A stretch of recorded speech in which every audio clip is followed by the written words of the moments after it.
There's two sides of pain. There's one side of pain that's the suffering and the discomfort side of pain.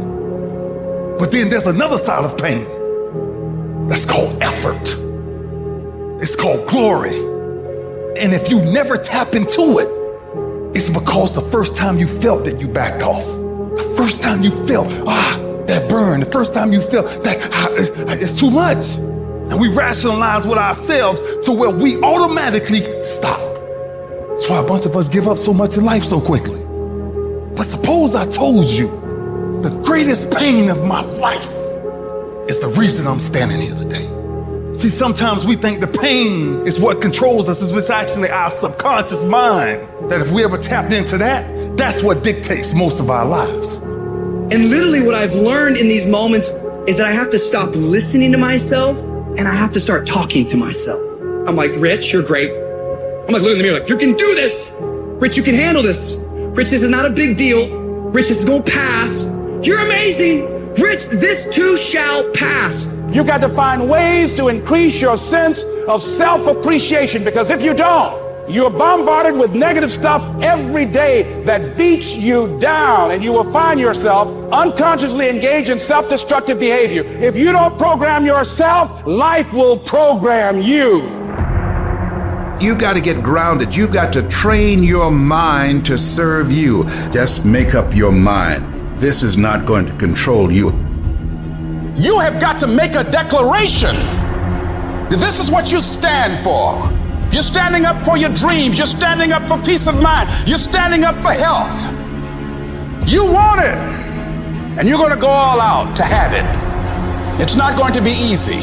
When you want to change, it's not easy. If it were in fact easy, everybody would do it. But if you're serious, you'll go all out and say, in spite of this, I'm in control here.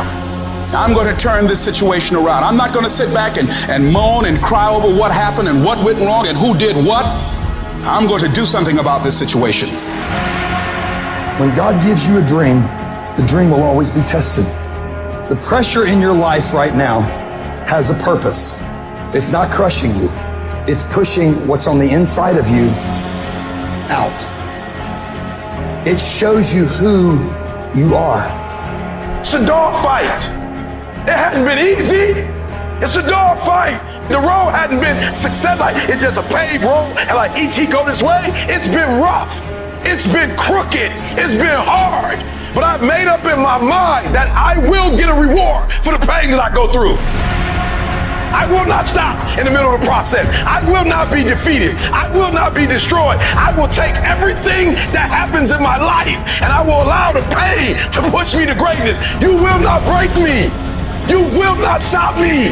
You will not defeat me. The only way I lose is if I quit. It's going to be a dog fight.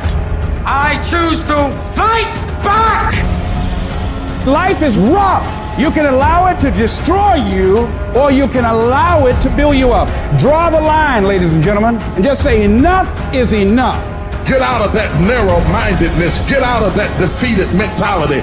Get away from that circle. Get away from those people that don't wish you any good. Get away from those people that don't want you to succeed. Get out of the tent. Get out! There's nothing as powerful as the human spirit. You can't destroy it. You can pervert it, but you can't destroy it. If you lose a job, keep the faith. If you lose a spouse, keep the faith. If you have to downsize, keep the faith. If you have to move in with your mama, keep the faith. If you're at your wit's end, keep the faith. If you have to catch the bus, keep the faith. If you have to dumb, keep the faith. If you get sick, keep the faith. If you lose your kidneys, keep the faith. If you got heart trouble, keep the faith. You might not get a new heart, but you gotta keep your faith. If you can't fly, run. If you can't run, walk. If you can't walk, crawl. But by all means, keep moving.